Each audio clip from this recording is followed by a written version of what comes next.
Joined by Tony Badran. He's a research fellow at the Foundation for the Defence of Democracy. Tony, thank you very much for being with us. So it appears that Hezbollah was trying to send a message with these unarmed drones over the Karish gas field. What do you think that message was? It's very simple. The group is giving a direct assist to Amos Hochstein, the U.S. envoy, who is trying to mediate a deal, who's trying to pressure Israel into accepting the parameters that Hezbollah has laid forward. The point of the attack on Karish isn't in order to lay claim to Karish. It's rather to, this restates what Hezbollah has said, that Hezbollah will look to dissuade or disrupt any extraction or commercial activity in Karish so long as the maritime border issue hasn't been resolved over the claim that Lebanon wants over a gas prospect that crosses line 23 into Israel, which Lebanon and Hezbollah want in its entirety.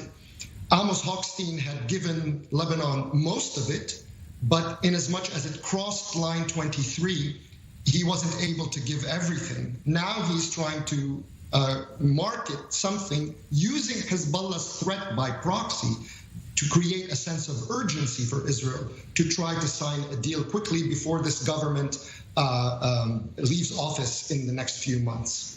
Well, do you think Hezbollah scored a measure of success there? I mean, they did, after all, manage to show that they could fly a drone, albeit an unarmed one, over the Israeli facilities. Well, I mean, tactically, sure, but I don't think anyone had any doubts that they're able to throw projectiles or drones at the rigs. Whether they can disrupt or destroy is a different point. But the indicator that there's some sort of indication that there's some sort of a measure of success politically in it is in the response of both the new prime minister as well as the defense minister, which framed the attack as Hezbollah trying to undermine Lebanon's ability to reach a deal, which gets it exactly backwards. They're not looking to undermine, they're looking to amplify the, if you like, joint Lebanese, Hezbollah, and American position to try to maneuver Israel into accepting the framework that Hezbollah is comfortable with in Lebanon, and to do so before this Israeli government goes out the door. And how then will this provocation, if you like, be seen in Lebanon by the wider society at a time, of course, when the country is embroiled in an unprecedented economic crisis?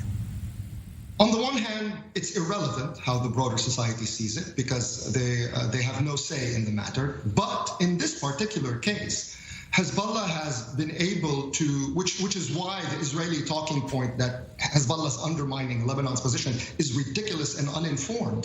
Hezbollah, in this particular case, has the total support of even the newly elected members of parliament that were hailed as civil society and independent candidates, who actually want the Lebanese government to lay a claim to Karish, so to expand Lebanon's maritime claims. So if anything, in this case, it only plays into Hezbollah's hands, which already orchestrates and choreographs the entire political order and the political posture on this particular file in Lebanon.